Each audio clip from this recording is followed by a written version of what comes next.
Para você que nos acompanha pela TV Canção Nova, um grande abraço. Estamos novamente aqui com o nosso programa Em Pauta e sempre realmente um tema importante. E essa noite, olha, atenção, especialmente você que é eleitor, que está preocupado com o futuro do nosso país. Você sabe que estão vindo aí as eleições municipais.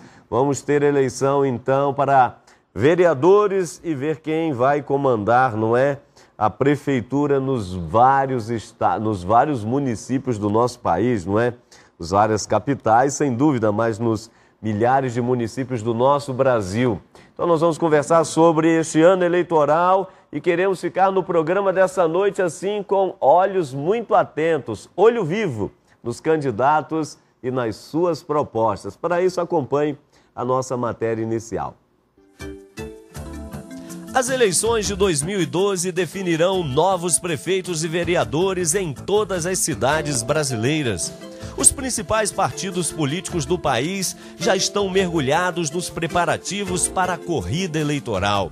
De um lado, integrantes da base aliada do governo dizem que o plano agora é concentrar as atenções no fortalecimento partidário, uma vez que o projeto de assegurar a eleição da presidente Dilma Rousseff já foi cumprido em 2010. De outro lado, a oposição trabalha para realinhar o discurso e manter o controle de capitais e municípios estratégicos, em especial nas regiões onde se perdeu espaço nos últimos anos. Ano eleitoral. Olho vivo nos candidatos e suas propostas no Em Pauta desta noite. Ok, e aqui nos nossos estúdios em Belo Horizonte, estamos aqui na Avenida Isabel Bueno, número 400. E você, claro, sempre pode nos fazer uma visita. Temos aqui sempre uma programação muito especial, sempre esperando por você, especialmente você aqui de Belo Horizonte e região, tá certo? Aqui nos nossos estúdios, o nosso querido Frei Antônio Moser. Boa noite, Frei Moser. Sempre um tema importante que nós aqui estamos sempre antenados, não é isso? Sempre antenados. Boa noite, Padre Hamilton. Boa noite aos telespectadores. E eu gostaria de acentuar aos telespectadores que o tema mesmo é olho vivo. Tá certo, Frei Moser. E aqui para nos ajudar a enxergar melhor, enxergar mais, de uma forma bem ampliada, nós convidamos aqui um grande especialista, não é? Estamos falando do Dr. Edson Rezende, ele que é promotor de justiça, mas não só, coordenador eleitoral do Ministério Público de Minas Gerais, vice-presidente da Associação Brasileira de Magistrados e Promotores Eleitorais, é professor, não é? Autor do livro Teoria e Prática do Direito Eleitoral, coautor e organizador do livro Ficha Limpa. Olha o Ficha Limpa aí, minha gente. Membro da Comissão de Juristas do Senado Federal para o novo Código Eleitoral. Então estamos com alguém mais do que capacitado para nos ajudar nesse debate desta noite. E claro, a sua atenção, então, para aquilo que vamos conversar. Doutor Edson, boa noite. Seja muito bem-vindo ao Em Pauta. Obrigado, boa noite, Padre Hamilton, boa noite, Frei Moser. É sempre um prazer muito grande estar aqui com os senhores e com seus telespectadores para discutir principalmente um tema de tal relevância que é as eleições. E doutor Edson, começando aqui a nossa conversa, já fica com certeza aí na mente, no coração do telespectador o seguinte: bom, ano eleitoral, a gente sabe que infelizmente no Brasil muita gente acaba deixando os cargos institucionais, não é para entrar no executivo, porque o legislativo não é, dá para trabalhar, mas o executivo é que mexe com dinheiro, é que a tentação é maior, enfim. Infelizmente essa é uma verdade e muita gente em casa deve estar concordando com a gente, mas a questão é o seguinte: então, a partir dessa perspectiva aí, até que ponto, não é, quer seja presidente, os atuais governadores, podem influenciar diretamente nessas próximas eleições, no processo eleitoral?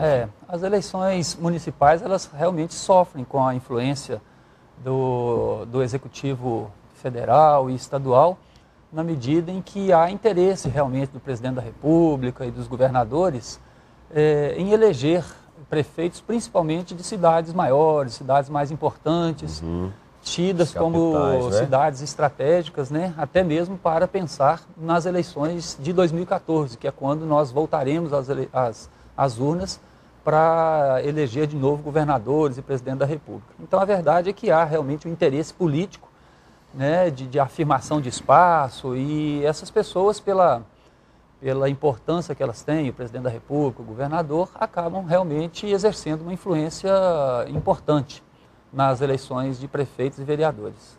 Agora, Frei Moser, já nós vamos estar falando aqui de um detalhe muito interessante, que é essa influência e até o que a gente chamaria assim de o efeito Dilma, porque aos números que nós temos até então, parece que nas eleições deste ano nós teremos um número recorde de mulheres participando nas eleições, concorrendo aí por causa do efeito Dilma. Mas já a gente conversa sobre isso. Porém, uma das marcas do ano de 2011, com certeza, foi aquilo que nós acompanhamos com muita tristeza, por um lado, porque foram caindo sucessivamente os ministros do governo Dilma, não é? Um atrás do outro, e o que é pior, na sua maioria por causa da corrupção. Será que essas denúncias de corrupção, né, que foram múltiplas e profundas, elas também poderão afetar as eleições desse ano? Em termos, sim. Eu digo em termos porque, infelizmente, uma boa parte da nossa população tem memória muito curta. Acabo elegendo pessoas que já estão super condenadas nas mais diversas instâncias, mas sempre dão um jeito, recorrem, e a gente fica realmente triste, ou seja, a memória é muito curta. Agora, sem dúvida nenhuma, se criou uma maior sensibilidade, mas eu gostaria de levar a reflexão não para esses que caíram, mas para aqueles que deveriam ter caído e aqueles que nunca deveriam ter entrado. Já começa por aí. Traduzindo, a corrupção é um mal que vem de baixo para cima. Ou seja, é uma questão de educação, já começa até, eu diria, com a criança, né? Saber respeitar o bem público, por exemplo, respeitar as flores, os canteiros, não pichar a parede, coisa que vale. Quer dizer, tudo isso tem a ver com uma verdadeira educação. Em seguida, acho fundamental que nós tenhamos em vista que também nas várias camadas, no Brasil, assim, o espertalhão que se dá bem sempre é um herói, não é? Basta que se dê bem. E há uma certa admiração até pelo que sabe levar adiante a lei chamada do Gerson, né? Então é admirado. Então é toda uma mentalidade que contribui para que a gente vá caminhando na direção de corrupção, uma coisa mais natural, como uma impunidade. Agora, o que choca não é o fato de ter caído tantos ministros, o que choca é que a gente não vê o resultado disso. Traduzindo, onde é que está o dinheiro que foi desviado? Depois, como é que alguém sai de um ministério, porque denunciado por corrupção, e volta para a Câmara, para o Senado, não é? Quer dizer, essa é uma grande pergunta. Ora, se você não pode exercer a função de ministro, então como é que você vai exercer a outra função? Ou seja, deveria ser repensado o conjunto, né, eu diria assim, da nossa política. E uma última colocação, mas aí o nosso doutor Edson vai expor muito melhor, é a questão justamente da ficha limpa, uma grande conquista e que andou balançando, apesar dos pesares, mas uma grande conquista. Eu acho que isso mostra uma nova consciência. Ninguém quer derrubar ninguém. A gente quer apenas depurar o processo de tal forma que os que vão exercer o poder o façam com dignidade e façam para o bem de todos. Independentemente de partido, isso não interessa tanto, mas que realmente vise o bem da população. E nós temos muitos problemas que não dependem dessa pessoa, daquela pessoa, mas são estruturais. E isso é que preocupa. Aliás, falando de ficha limpa, doutor, por favor, até para situar os nossos telespectadores, qual é a situação de momento do ficha limpa? De fato, vai valer mesmo para as eleições desse ano, não é? Mas como é que fica a questão daqueles políticos que já tinham sido condenados e que poderiam voltar? Como é que está a situação atual do ficha limpa? Olha, nós superamos em 2010, né, o problema aí da aplicação imediata da lei. Exato. Né, porque aquela problemática de a lei ter sido aprovada a menos de um ano das eleições, e isso não vai acontecer, evidentemente, para as eleições deste ano, de 2012, porque nós já temos ultrapassado esse tempo. Né? Nós estamos aí com as discussões no Supremo Tribunal Federal a respeito de alguns aspectos da lei, né, aspectos que dizem respeito a poder ela ser aplicada a fatos que foram cometidos, condutas que foram praticadas anteriormente a 2010, que foi quando ela foi aprovada. Né? A perspectiva é de aplicação também em relação a esses fatos anteriores, porque não se aplica aqui, no caso da lei da ficha limpa, aquela proibição genérica da nossa legislação de irretroatividade, né? Que há uma regra que diz que a lei vige para frente, para o futuro, né? Deve reger situações futuras. Então há, em princípio, uma dificuldade de se aplicar uma lei nova a fatos anteriores. Só que aqui, no caso da lei da ficha limpa, o que nós temos é uma lei se projetando para o futuro, para efeitos futuros de condutas passadas, né? Então essa é uma pequeníssima distinção que se faz, e que é bastante técnica, e talvez a maior parte da população não possa compreender, mas aqui o que acontece é que nós estamos aplicando a lei da ficha limpa para o futuro, ou seja, vamos aplicar a lei que foi aprovada em 2010 nas eleições de 2012, então é para o futuro, e não há mal algum, não há problema jurídico algum em essa lei, sendo aplicada em 2012, apanhar ou tomar como referência condutas que o sujeito tenha praticado em 2010, 2005, 2000, né? Condutas essas que agora são consideradas como impeditivas à candidatura. Vamos dar um exemplo, alguém que tenha cometido um crime de furto, por exemplo, em 2005. Naquela ocasião, a lei eleitoral não dizia nada de ele estar impedido de participar de eleições. Agora a lei da ficha limpa diz que fica inelegível por 8 anos aquele que praticar crime contra o patrimônio, mesmo que particular, patrimônio público ou patrimônio particular. Então a lei, que é de 2010, vai produzir esse efeito de impedimento, mesmo que o fato que ele tenha cometido tenha sido anteriormente à lei. Então essa é a perspectiva.